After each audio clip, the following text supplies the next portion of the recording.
Welcome to Weekend Office Hours with Professor Paul Deneri. My name is Sirish Pulusani, and this week, Paul, we're going to continue talking about the war in Ukraine. The latest headline there is that Russia has hit Ukraine's power infrastructure with some of the biggest strikes we have seen in recent weeks. Last we left off, we talked about the potentiality of a nuclear strike, but it looks like, Russia is really resorting to conventional tactics here, but heavy bombardment. So kind of go into detail regarding what's happening right now. Yeah, what they've been doing is taking out power plants largely all over Ukraine. Power plants and heating generation facilities, like steam plants. And the goal, quite clearly, is to make the Ukrainian population miserable this winter. And so it's a strategy that basically is saying we can't win on the battlefield. We're losing on the battlefield. So we're going to try to reduce their will to fight by basically, making everybody cold and probably, when water supplies get knocked out, people can't bathe, stuff like that. It's basically making the civilians miserable as a way of reducing their will to fight. And it won't work, but that's what they're doing. It's actually fairly brutal.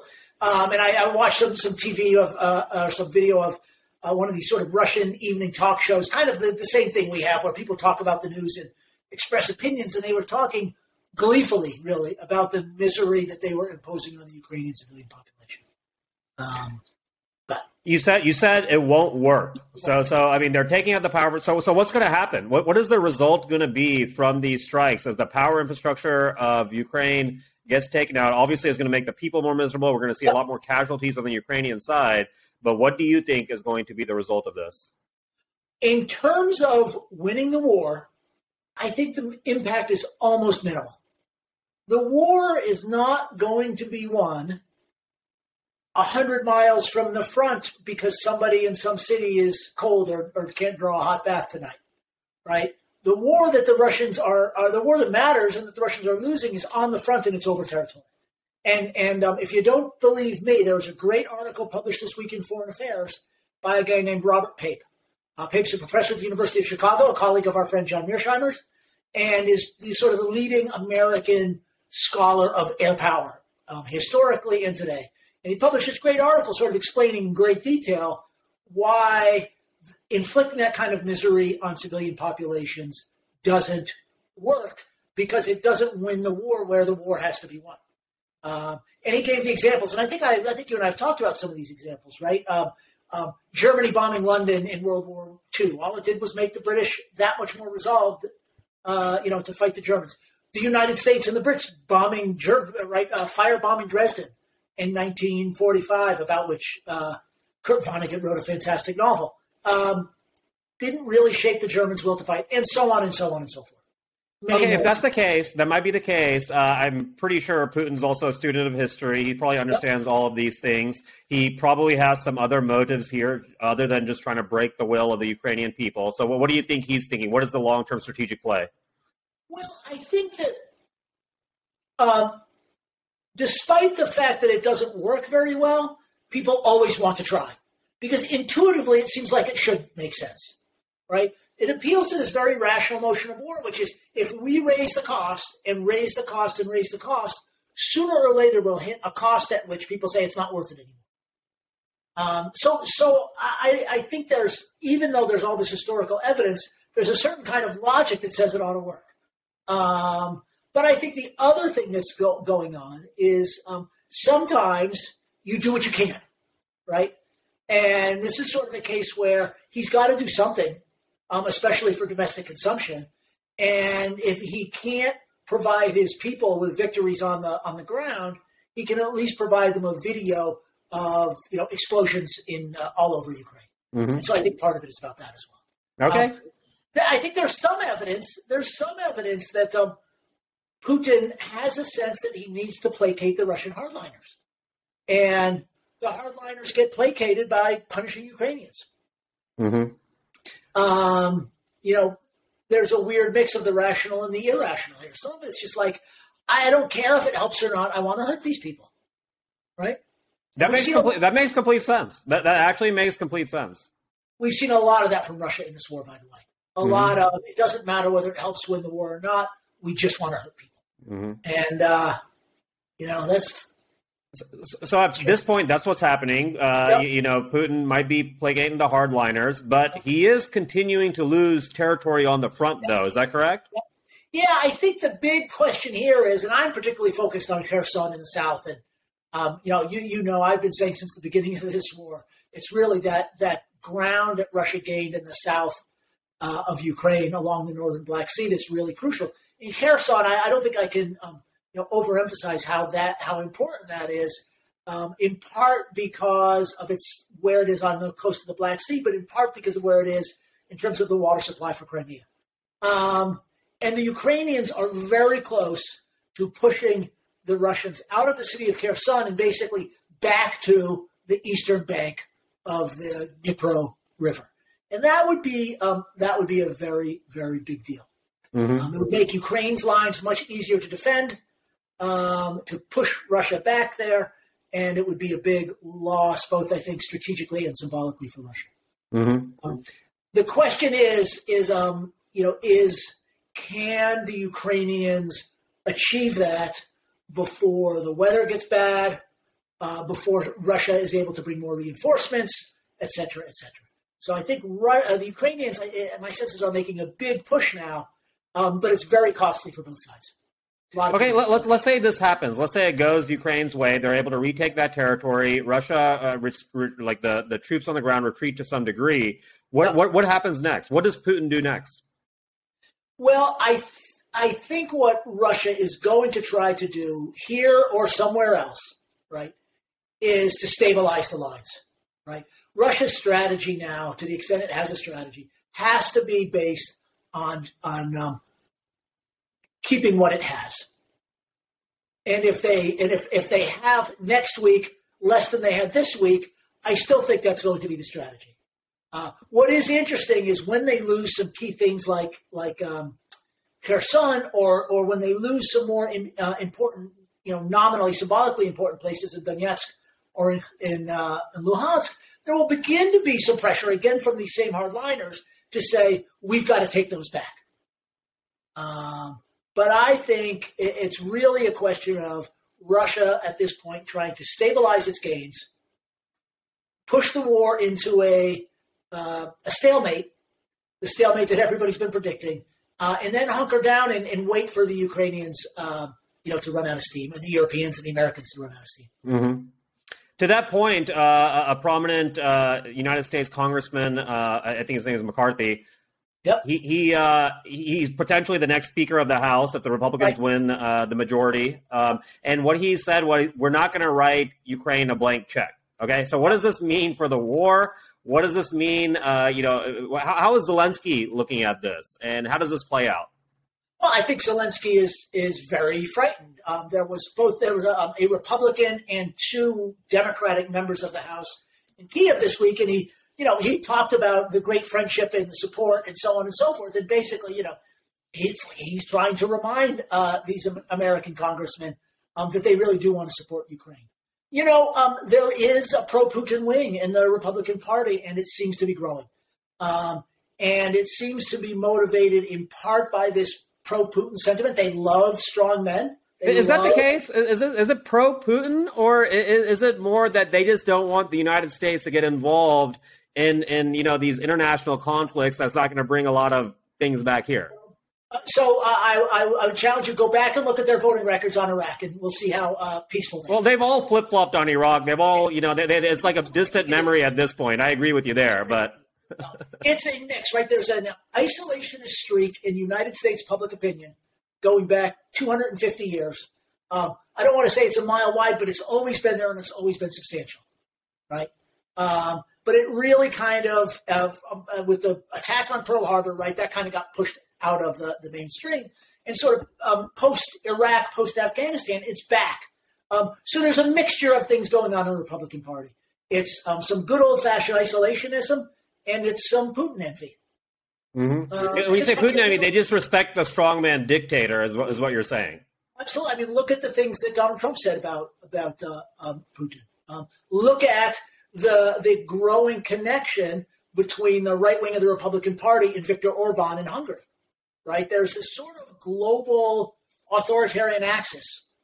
Putin, Orban, some of the folks in Italy, like Silvio Berlusconi, whose power is going to be in the ruling party is going to be in the ruling coalition again, and the right wing of the Republican Party in the United States. Would you add Xi Jinping into this as well? I mean, just the fact that he is also probably the most powerful authoritarian leader on the planet at this point? I don't think he's like part of an alliance the same way that these other actors are, but he's got what all of them would love to have, which is way, way, way more power. More power in the sense of how limited the opposition to him in China is, and power in the sense that he's the head of the second, biggest military power in the world, and depending on how you measure things, maybe the biggest economy in the world. Yeah, so we're going to continue talking about him later on, but I want to get back to this point about the no blank check that Kevin McCarthy said. So what happens? So let's say this happens, and this is obviously in Putin's favor if the United States decides to stop supplying funds and arms to Ukraine. So what is going to happen then to the Ukraine's ability to attack Russia, defend their borders, and continue to retake territory? Yeah, I don't think anybody who supports Ukraine should panic just yet. Lots of things get said in political campaigns. And there is a very big chunk of the Republican Party, what you might call the more traditional Republican elite, who is absolutely behind Ukraine. And I always remind people that, in the Trump administration, when Trump was skeptical about sanctions in Russia, Republicans and Democrats banded together to pass legislation to make it impossible for Trump to by himself pull back on the sanctions in Russia. So I don't think the Republican Party as a whole is ready to sell out the Ukrainians. That being said, I don't think there's too much doubt that the wing of the party that would sell out the Ukrainians is growing in power relative to what you might call the traditional elite. So to get to your question, I think in the sort of short term, it's not like they can just turn off a spigot, but down the road, it's hard to spend money in the United States without allocations by Congress. And if the House of Representatives doesn't approve them, then they won't happen. Okay, so we have some sense of what's going on at the government level. I want to talk about what's actually happening at the typical citizen level and how they're thinking about this potentially, right? And so I'm not sure how engaged, the typical American is in this conflict. And so they might be hearing we're giving all this money to this war. We could be even like facilitating a potential nuclear war. What do we get out of this? Like, make the best argument you can to the typical American citizen who sees their gas prices raising, who sees the threat of recession on the horizon, who sees global conflict on the horizon, who sees there's so many problems that we need to take care of. Why should we be writing checks to Ukraine? Do you want me to make the argument that I believe in, or the one that I think that would work on Americans? Like, why don't we go with the second one, the one that would work on Americans? If you were a politician and you were like, I need to get behind this, what would you tell them? The answer is we tried isolationism in the face of a dictator who was trying to take over Europe in the 1930s, and we see where it got us. Right, got 6 million Jews killed, another 20 million Europeans killed, and in the end, right, we had no choice. In the end, we had to get in whether we wanted to or not, because Germany eventually declared war on the United States. So this is the question is not does Russia need to be addressed? It's, do you want to address it here with the Ukrainians doing the fighting and dying, or do you want to address it further west sometime in the future with other people doing the fighting and dying? Fair enough. But at the same time, we've seen Ukraine's ability to execute this war upon Russia. They are much, much weaker than we ever assumed. We thought Russia was going to roll over Ukraine, take over that government. That hasn't happened. So even if there is, the potential outcome of this might just be a stalemate where both sides just call it off and then the war ends. And what other things can Russia actually do? Do they really have the ability to persecute this large-scale war in Europe? Well, let me ask you this, Sirish. Of what Russia has been able to do, what hasn't it done? Take over Ukraine.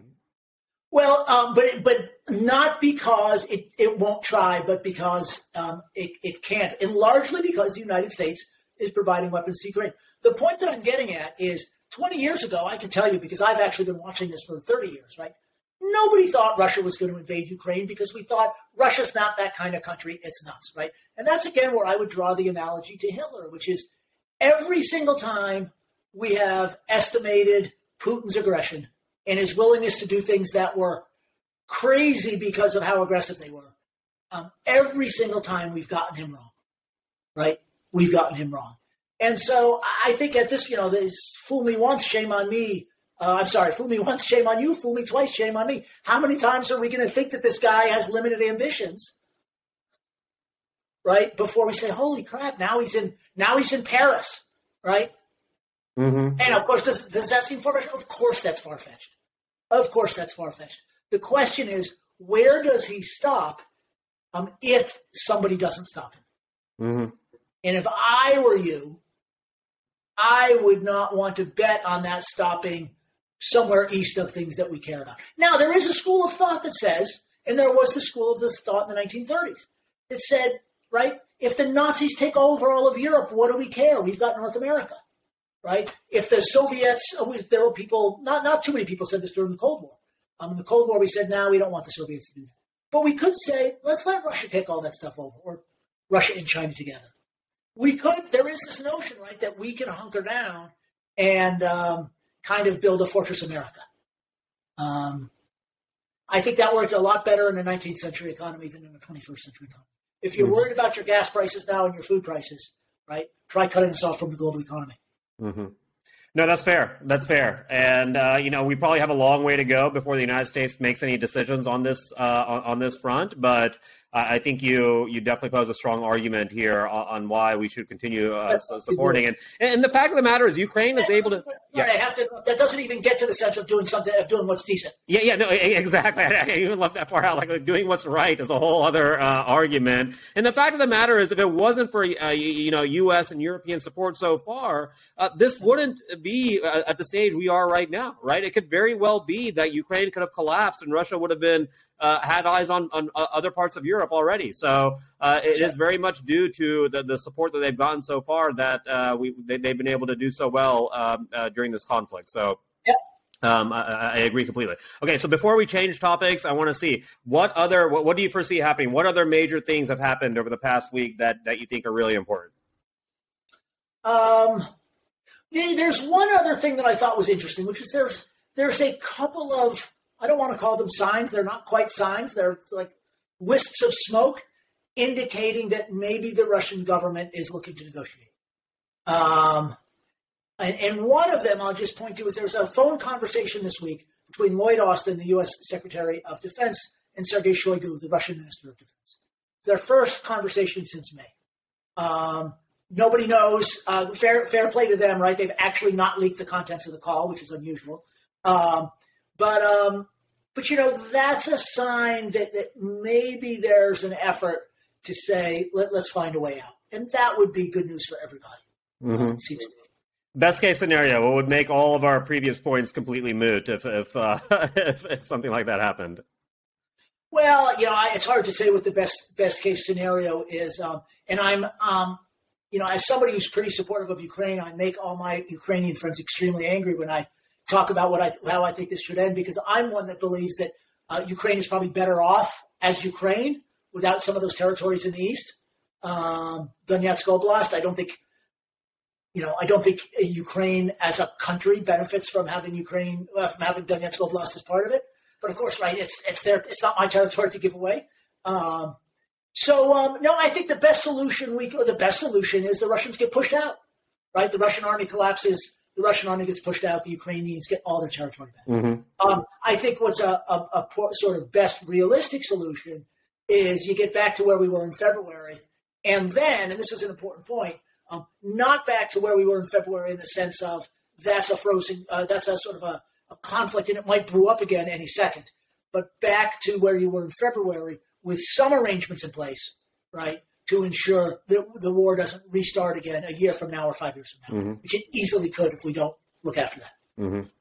All right. Well, fascinating. Well, we'll continue to, be in tune with what's happening. We'll continue this conversation next week. And now I'm going to switch topics, and I'm going to talk about China here with you in a moment. All right. And we'll be right back. All right. Sounds good.